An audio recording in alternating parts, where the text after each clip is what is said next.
Vous êtes un jeune développeur avec 0 ou 10 ans d'expérience, un étudiant ou juste une personne qui a toujours voulu apprendre le DevOps, mais par manque de temps ou de moyens pour s'offrir une formation, vous n'avez pas encore débuté. Nous sommes ici aujourd'hui avec un challenge de 60 jours où nous allons apprendre le DevOps. Je vous invite à vous abonner sur la chaîne pour ne rien rater. Déjà, moi, je me nomme Christian Dokmo et je suis jeune ingénieur en 4e année dans une des écoles de Polytech au Cameroun. Et je suis intéressé par les domaines tels que le software engineering, le DevOps et le machine learning. Alors, c'est quoi le DevOps? Le DevOps, c'est une culture, une philosophie ou un ensemble de pratiques qui visent à rapprocher les équipes développement et opérations pour accélérer la livraison des logiciels tout en améliorant leur qualité. Il y a souvent cette mauvaise conception, on va croire que le DevOps c'est un métier en lui-même. En fait, le DevOps c'est une philosophie, une manière de faire, vous voyez. Donc, le DevOps regroupe 2 mots. On a le dev qui signifie développement. Ensuite, on a opération qui signifie ops. Et là, on va dire DevOps.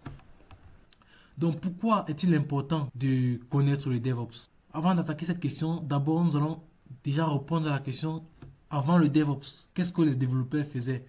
Les équipes de développement et d'opération travaillaient en silos, c'est-à-dire il y avait une équipe de développement et on avait aussi une équipe d'opération. Donc, lorsque les équipes de développement développaient leur application, ils donnaient l'application à l'équipe opération pour qu'ils puissent déployer.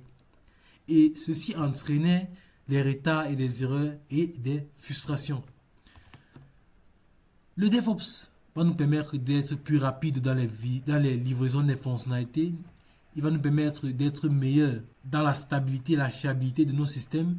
Il va nous permettre de mieux collaborer entre équipes et aussi d'automatiser les processus répétitifs. Par exemple, lorsque on va déployer une application ou bien on va déployer une fonctionnalité, on va se rendre compte que à chaque fois on suit un même schéma. Ici, vous voyez le code, on va coder. Ici, on va coder. Ensuite, après le code, on va build. On va tester si ça marche bien. Là, on va release. Enfin, on va déployer. On va opérer et on va regarder. On va monitor, comme on dit en anglais. On va faire le monitoring pour s'assurer que tout se passe bien. Et s'il y a des erreurs, on va encore faire le plan. On va faire le planning et on va coder. En fait, avec le DevOps, on peut facilement automatiser ce processus-ci. Surtout le processus marqué en rouge. Oui, en orange. C'est ça qu'on va automatiser. Ensuite, nous avons les piliers du DevOps. Lorsque nous faisons le DevOps, nous faisons la collaboration, nous communiquons et partageons les responsabilités. Nous faisons l'automatisation en utilisant les technologies telles que GitHub Action pour faire le CI/CD et automatiser les pipelines.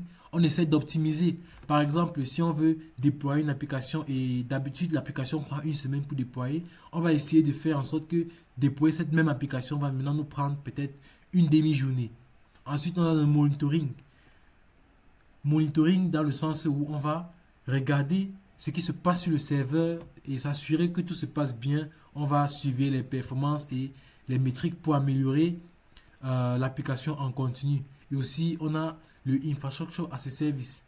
Ici, on va écrire du code pour plutôt créer des ressources sur un serveur. Les outils qu'on va utiliser en DevOps ici pour l'intégration continue et le déploiement continu, nous avons Jenkins, GitLab, GitLab et GitHub Actions.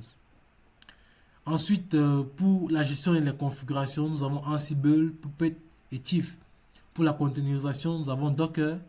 Pour l'orchestration, nous avons Kubernetes. Pour la surveillance, nous avons Prometheus ou bien Grafana. Et pour les architectures cloud, nous avons AWS, Azure, Google Cloud et n'importe quel VPS. Pendant 60 jours, nous allons apprendre les systèmes Linux, nous allons regarder Git, nous allons entrer en profondeur dans le Git, dans le AWS Code Build, dans le AWS Code Deploy, nous allons regarder Docker, nous allons regarder Kubernetes, nous allons regarder le Shell. Nous allons aussi voir comment avoir une certification AWS. Je vous invite à vous abonner pour aussi devenir un ingénieur DevOps dès aujourd'hui. Donc, merci d'avoir regardé cette vidéo. On se retrouve dans la prochaine partie qui sera le deuxième jour, parce que cette vidéo, c'est la vidéo du premier jour où nous allons, donc dans la prochaine vidéo, observer le système Linux. Nous allons voir les différentes commandes Linux pour pouvoir facilement travailler en tant qu'un DevOps ingénieur. Merci.